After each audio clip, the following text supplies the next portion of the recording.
नमस्कार। मैं आपका दोस्त आशीष तामांग और आप देख रहे हैं स्केरी बेल।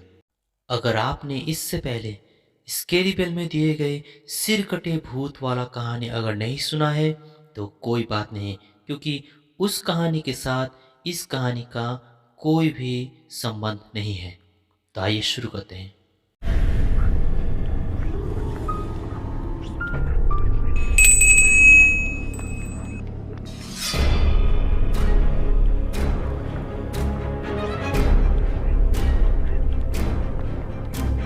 नमस्ते, मेरा नाम सूरज पोखरेल।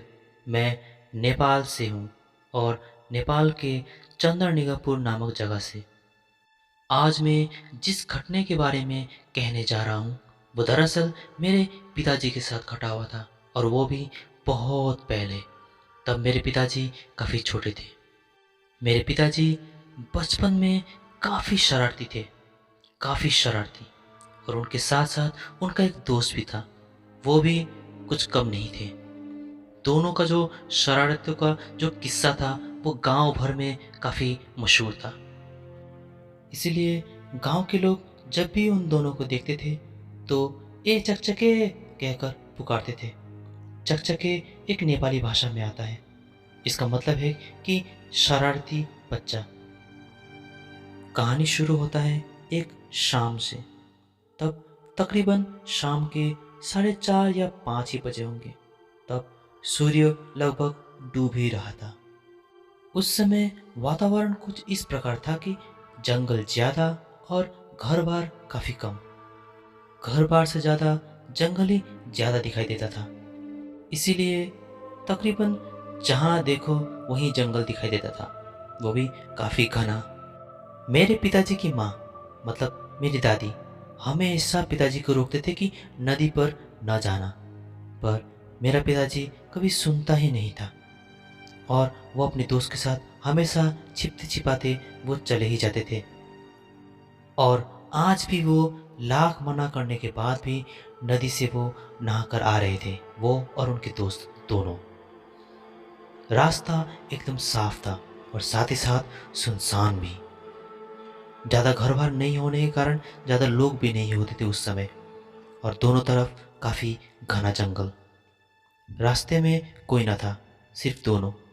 इसीलिए पूरे रास्ते पर सिर्फ दोनों का चलने का और चप्पलों का आवाज़ ही आ रहा था।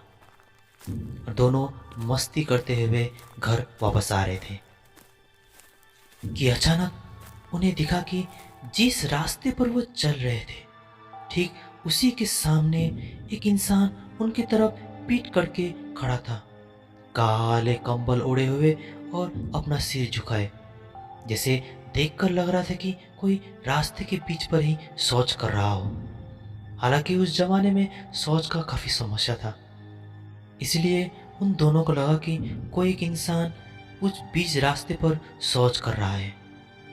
वो इंसान था तो उन दोनों से काफ़ी दूर ही, पर काफ़ी देर चलने के बाद भी वो इंसान हिला तक नहीं था। तब देखते ही देखते ये दोनों उनके काफ़ी करीब आ पहुंचे थे कि तभी उनके दोस्त ने कहा कि ये देखो ना, कौन बीच रास्ते पर तब से देख रहा हूँ कि शौच कर रहा है, जाना इसको जाके धक्का दे। तब ऐसा कहते हुए उनके दोस्त ने उसे ये ऑर्डर दे दिया था। अब मेरे पिताजी भी कुछ कम नहीं थे। मेरे पिताजी चले गए थे उसको धक्का देने के लिए और कहा कि मैं जैसे ही उसको धक्का दूंगा तू और मैं जल्दी से भाग जाएंगे घर, और इतना तेज भागेंगे कि यह आदमी हमें पकड़ ना पाए। तब दोस्त भी हंसते हुए इशारों इशारों में कहने लगा कि ठीक है। तब मेरे पिताजी काफ़ी नज़दीक गए और धीरे धीरे अपने कदम को बढ़ाते हुए उस इंसान के काफ़ी करीब पहुंच चुके थे। तब तक उनके जो दोस्त थे वो नीचे से एक दो कंकड़ पत्थर उठाने लगे उस इंसान को मारने के लिए। मेरे पिताजी धीरे धीरे अपने कदम को बढ़ाते हुए उस इंसान के करीब पहुंच चुके थे। उन्होंने अच्छा सा मौका देखकर बहुत ही जोर से उस इंसान को धक्का दे दिया, पर वो इंसान हिला तक नहीं और कुछ कहा भी नहीं।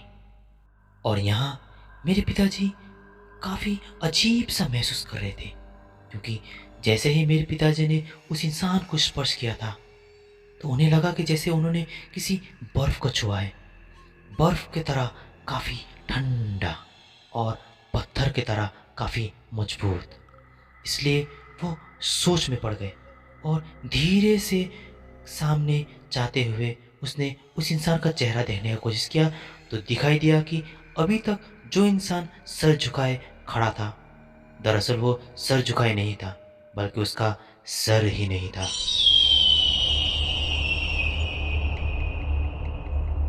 मेरे पिताजी ने इतने करीब से सिर कटे भूत को देखा था, तो डर के मारे उनका पैर जैसे जम सा गया हो। मेरे पिताजी के चेहरे का रंग उड़ता देख पीछे से उसका दोस्त पत्थर मारने लगे और कहा कि क्या हुआ ओए, क्या हुआ। मेरे पिताजी तो दंग एकटक उस सिरकटे भूत को देख ही रहे थे।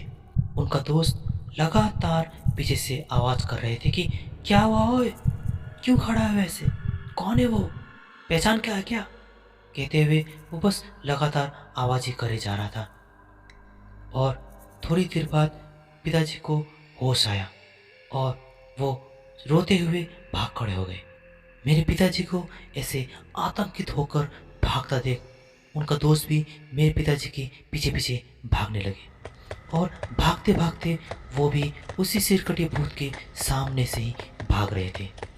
तभी उन्होंने भी उस सिरकटे भूत का एक झलक देख लिया और वो समझ गए थे कि मेरे पिताजी को क्या हुआ था और उन्होंने क्या देख लिया था।